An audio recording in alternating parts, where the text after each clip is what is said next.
बड़ी चिड़िया ने पैकेट खोला। उसमें वही परी के पंख थे जिनकी सबको चाह थी। तभी प्रधान ने देखा कि छोटा कून भीड़ में नहीं था। असल में छोटा कून सभी की नजरें बचाकर चुपके से अनाज की बोरियों में घुस गया था। कुछ पल बाद बड़ी चिड़िया छोटा कून को लेकर स्वर्ग की ओर उड़ गई। ये देखकर हैरानी हुई कि वहाँ केवल एक बंजर भूमि थी जहाँ कभी भी खत्म न होने वाला खाना नहीं था। इसी समय चुना हुआ भाग्यशाली व्यक्ति ऊपर उड़ता हुआ आया। छोटा कून उसका अभिवादन करने की सोच रहा था और तभी एक धारदार तीर ने हमला किया और शिकारी वहीं धड़ाम से गिरा। इसके तुरंत बाद बड़ी चिड़िया गुफा से बाहर उड़ गई।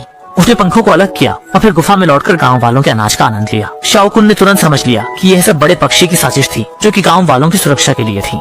बदला लेने के लिए छोटा कुन ने चुपके से अनाज को खाई के किनारे रख दिया। जब बड़ी चिड़िया ने देखा कि अनाज गायब है तो वह खाई के किनारे पर आ गई। छोटा कुन ने इसका फायदा उठाते हुए उसे एक तीर से खाई में गिरा दिया। इसके बाद छोटा कुन पंखों का इस्तेमाल करके नीचे उड़ाया और उसने मुखिया को सच्चाई बताई, लेकिन किसी ने विश्वास नहीं किया। उन्होंने बड़ी चिड़िया के पंखों से पंख बनाई और स्वर्ग की ओर उड़ने लगे। हैरानी की बात यह थी कि स्वर्ग के ऊपर एक और स्वर्ग था और वहाँ तक पहुँचने के लिए गाँव वाले फिर से अनाज उगाने लगे और उसे नई बड़ी चिड़िया को